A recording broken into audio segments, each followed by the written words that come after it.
You know that feeling when everyone around you is making plans for Friday night, and all you can think about is how exhausting it sounds? That moment when your phone buzzes with another group invitation, and instead of excitement, you feel dread? Yeah, I've been there. And for the longest time, I thought something was broken inside me. Nobody tells you this. The thing everyone calls loneliness, that thing your family worries about, that thing your friends try to fix, might actually be the most profound form of freedom you'll ever experience. But there's a catch. It takes courage. Real courage. The kind of courage most people will never have. Nietzsche said something that stuck with me. Love your solitude and bear the suffering it causes you, for from there, freedom will be born. When I first read that, I was sitting alone in a coffee shop on a Saturday night while everyone I knew was at some party I'd declined. And I remember thinking, wait, is this suffering? Or is this peace? See, we've been sold a lie.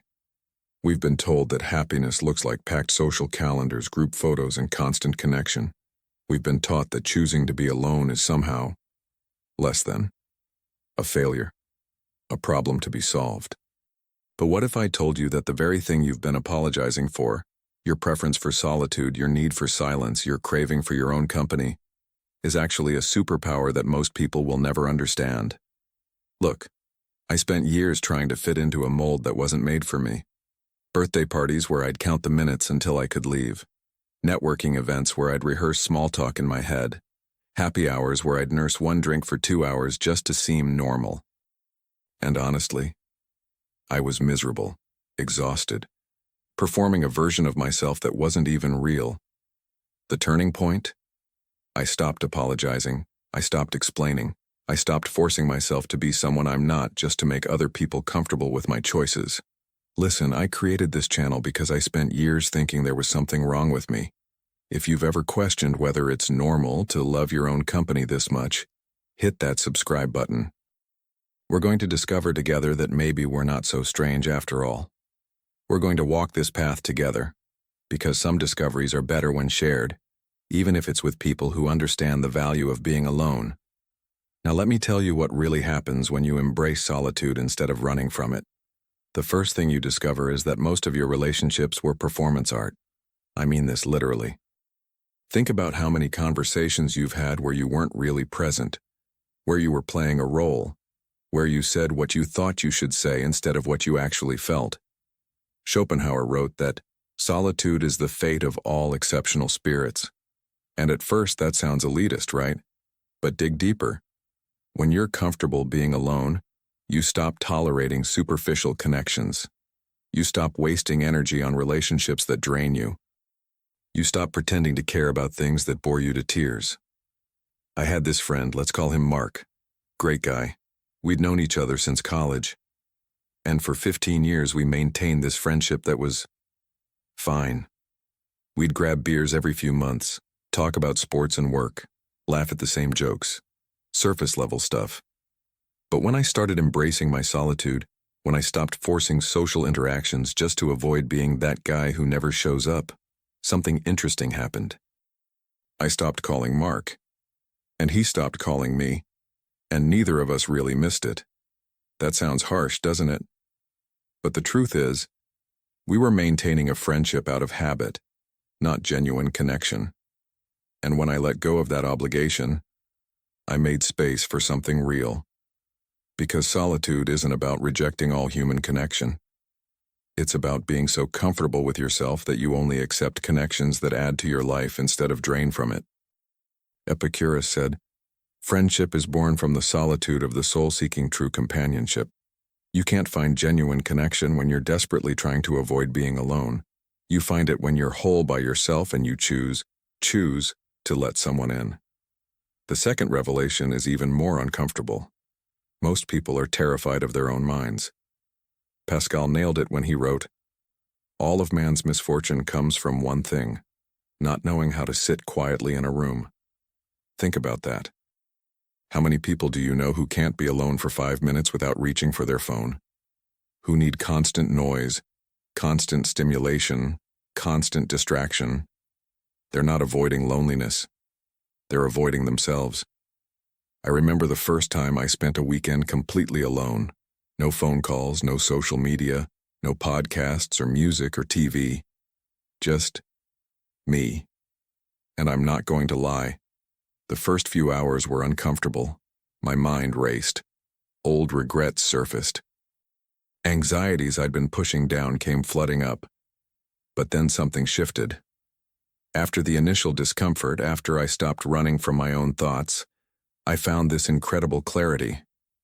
I could hear myself think. I could feel what I actually felt instead of what I thought I should feel. And this scared me. I realized how rarely I'd actually listened to myself. How much of my life had been spent reacting to external noise instead of tuning into my internal compass. When you embrace solitude, you're forced to confront yourself. The good, the bad, the uncomfortable truths you've been avoiding. And yeah, that's terrifying. That's why most people never do it. It's easier to stay distracted, to keep the noise going, to never sit still long enough to face who you really are. But on the other side of that fear, freedom. Real freedom. Jung said, "Who looks outside dreams. Who looks inside awakens." And that's exactly what solitude does. It wakes you up. It strips away the masks, the performances, the borrowed beliefs and values you've been carrying around without questioning. The third truth gets controversial. Society needs you to fear solitude because independent thinkers are dangerous. Think about it. Every system of control, whether it's family, religion, corporate culture, social norms, relies on group conformity, on people being so desperate for belonging that they'll suppress their own thoughts, their own needs, their own truth to fit in. Kierkegaard understood this. The greatest danger to lose oneself can occur so quietly as if nothing happened. That's what happens when you prioritize social acceptance over authentic living. You lose yourself so gradually you don't even notice until you wake up one day and don't recognize the person in the mirror. I used to work in corporate America. Standard office job, standard expectations. And there was this unspoken rule. You had to participate in everything. Team lunches, after-work drinks, birthday celebrations for people you barely knew, office parties where everyone pretended to have fun while secretly checking the time. And if you didn't participate, if you politely declined, you were labeled difficult, antisocial, not a team player. I watched people force themselves to socialize out of fear. Fear of being judged, fear of missing out on promotions, fear of being seen as weird or problematic. But I learned this. When you embrace solitude, when you stop seeking approval from the crowd, you become immune to that manipulation. You can think clearly. You can make decisions based on what you actually want, instead of what others expect from you. Sartre said, "Man is condemned to be free." And that's exactly right. Real freedom is terrifying because it means you're responsible for your own choices. You can't blame the group, you can't hide in consensus, you have to own your life. And most people will never do that. They'll spend their entire lives seeking permission, seeking approval, seeking validation from external sources. They'll die without ever knowing who they really were. But not you. If you're watching this, if you're resonating with this, you're different. You've always been different. And that difference, that preference for your own company, that need for solitude, that inability to tolerate superficial bullshit, that's not a bug. That's a feature. Now let me tell you what actually happens when you stop running from solitude and start running toward it. First, your energy shifts. Remember that chronic exhaustion I mentioned earlier? That feeling of being drained after social interactions? It doesn't disappear entirely, but you learn to manage it. You learn to protect your energy like it's precious. Because it is. Eckhart Tolle talks about this. The primary cause of unhappiness is never the situation, but your thoughts about it. When you stop thinking of solitude as something wrong and start experiencing it as restoration, everything changes. I started saying no without explanation. Can't make it tonight, instead of elaborate excuses about why I couldn't attend. And the result? The people who mattered understood. The people who didn't, well, they revealed themselves. Second, Your relationships improve. I know that sounds counterintuitive, but it's true. When you're comfortable being alone, you stop clinging. You stop tolerating bad behavior because you're afraid of being alone. You stop staying in relationships, romantic, friendship, professional, that don't serve you. Rumi wrote, "Solitude is the nest of creativity." When you have space to yourself, when you're not constantly performing or managing other people's emotions, you discover who you are, what you want, what you'll accept, and what you won't. And from that place of wholeness, you attract better people, people who respect your boundaries. People who don't need you to be on all the time. People who understand that time alone doesn't mean you're depressed or antisocial. It means you're human. Third, you become creative again. When was the last time you had a genuinely original thought? I mean a real, authentic idea that came from deep within you, not something you absorbed from social media or overheard in conversation. For me, it had been years. Years. My mind was so cluttered with other people's opinions, other people's problems, other people's expectations, that there was no room for my own voice. But in solitude, real, intentional solitude, that voice comes back. Sometimes it's a whisper. Sometimes it takes weeks to hear it clearly, but it returns. Kafka knew this. I don't truly have enough solitude to write. He understood that creation requires space, not just physical space, but mental and emotional space. The kind of space you only get when you stop filling every moment with social noise. Understanding this distinction is critical. Choosing solitude is not the same as isolation. This is where people get confused. Isolation is forced, lonely, painful. Solitude is chosen, nourishing, restorative. Hannah Arendt made this distinction beautifully. Solitude is when we are with ourselves. Isolation is when we are without others. You can be isolated in a crowd, surrounded by people but feeling utterly alone. Or you can be in solitude, physically alone, but feeling completely whole. The people in your life who love you, they'll understand. They'll respect your need for space. They won't take it personally when you decline invitations or need time to recharge. They won't make you feel guilty for being who you are. And the people who can't understand, who make you feel bad for your choices, who constantly pressure you to be more social, more available, more like them. Those people are showing you exactly who they are. Believe them. Frankl said, "Man is not free from conditions, but he is free to take a stance toward them." You can't control how others perceive your choice of solitude, but you can control whether you let their perception dictate your life. I stopped explaining myself about 5 years ago. Stopped justifying why I'd rather read a book on Friday night than go to a loud bar where I can't hear anyone and spend money on overpriced drinks. Stopped apologizing for leaving parties early or declining invitations. And the outcome? Nothing catastrophic. No one disowned me. The real friends stayed. The superficial ones faded. And I gained something more valuable than any social approval. I gained myself back. Let me share the most difficult truth about this journey. There will be moments when you doubt yourself, when everyone around you is doing the normal thing, getting married, having kids, climbing corporate ladders, posting happy photos at social gatherings, and you're not. You're home, reading, thinking, creating, being. And in those moments, you'll hear that voice. Maybe they're right. Maybe I am weird. Maybe I should be more like them. Xiaoran wrote, "Solitude is the natural state of the spirit.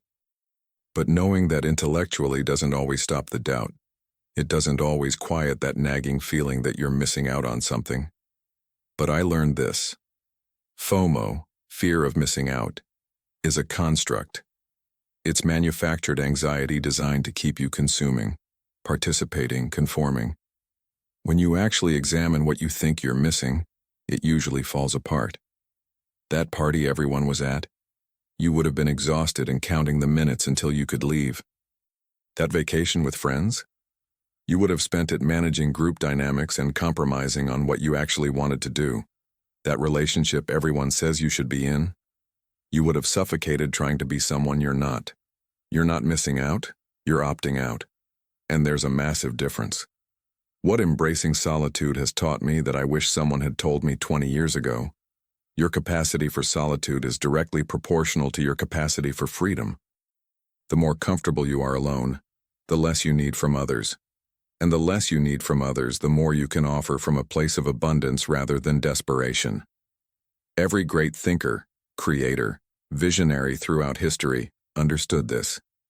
Einstein, Tesla, Thoreau, Emily Dickinson. They didn't achieve what they achieved despite their solitude. They achieved it because of their solitude. Thoreau went to Walden Pond and wrote, "I went to the woods because I wished to live deliberately, to front only the essential facts of life." He understood that real living requires space, silence, solitude. You're not antisocial. You're selectively social. You're not cold or unfriendly. You're protecting your energy for what matters. You're not weird or broken. You're awake in a world of people who are sleepwalking through life, following scripts they never questioned. Rilke told a young poet, "What is necessary is solitude." And he was right. If you want to know yourself, if you want to create anything authentic, if you want to live a life that's truly yours and not a performance for others, you need solitude.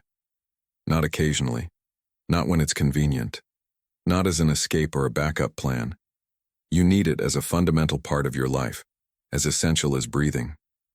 So my question to you is this: what would your life look like if you stopped apologizing for who you are? If you stopped forcing yourself into situations that drain you just to avoid judgment? If you embraced your preference for solitude not as a flaw to be fixed but as a strength to be celebrated? What would change if you gave yourself permission, full, unconditional permission, to live according to your own nature instead of society's expectations? I can tell you what changed for me. Everything. My relationships became deeper because they're chosen, not obligatory. My work became more meaningful because I have the mental space to think clearly. My sense of self became stronger because I'm not constantly performing for an audience. And yeah, I still get invited to fewer things. Some people think I'm antisocial or difficult. Some family members worry that I'm lonely. But the truth? I'm not lonely. I'm alone. And there's a universe of difference between those two states. Marcus Aurelius understood, "Nowhere can man find a quieter or more untroubled retreat than in his own soul." That retreat, that refuge, that freedom, it's available to you right now. Not someday when you have more time or when circumstances are different. Right now. But it requires courage. The courage to disappoint people. The courage to stand alone. The courage to trust yourself when everyone around you is saying you're wrong. Most people will never have that courage. They'll spend their lives seeking approval, avoiding judgment, conforming to expectations. They'll look back with regret, wondering who they might have been if they dared to be themselves. But you have a choice. You can keep apologizing for your nature, keep forcing yourself into molds that don't fit, keep exhausting yourself trying to be someone you're not. Or you can embrace this truth. The solitude that everyone fears is actually the freedom that few have the courage to claim. And make no mistake, it takes courage. It takes courage to sit with yourself when the world tells you to stay busy. It takes courage to say no when everyone expects yes. It takes courage to choose quality over quantity in relationships. It takes courage to trust that you're enough, all by yourself, without constant validation from others. But that courage, that's what separates people who live authentic lives from people who perform for an audience until they die. Camus said, "In the midst of winter I found there was within me an invincible summer. That summer, that warmth, that life, it's not out there in the crowd. It's not in social acceptance or group belonging. It's inside you, and you can only access it in solitude. So I want you to remember this. You're not broken. You're not antisocial. You're not missing something that everyone else has. You're awake. You're aware. You're choosing consciousness over comfort, authenticity over acceptance, freedom over fitting in. And that choice right there is the bravest thing you'll ever do. The world needs more people who have the courage to embrace their solitude, who refuse to dim their light to make others comfortable, who understand that being alone doesn't mean being lonely, it means being whole. So if you've made it this far, I want to know, what's the one situation you've stopped forcing yourself into? What social obligation did you finally let go of without guilt? Maybe it's those family gatherings where half the people just want to compare salaries and brag about their lives. Maybe it's the weekly happy hour where you sit in exhaustion counting the minutes. Maybe it's accepting every invitation just to avoid seeming antisocial. Drop a comment and tell me, what did you stop forcing yourself to do? Because I'll be honest, I forced myself through countless situations, concerts, bars, family events where people only want to one-up each other or interrogate you about your income. And let me be clear, I'm not saying eliminate all social outings. Sometimes a bar with the right person is great, but certain situations? We don't need to torture ourselves. For what? To please others? That doesn't work for me anymore. Tell me in the comments what situation you stopped forcing yourself into, because your story might be exactly what someone else needs to hear to finally give themselves permission to do the same.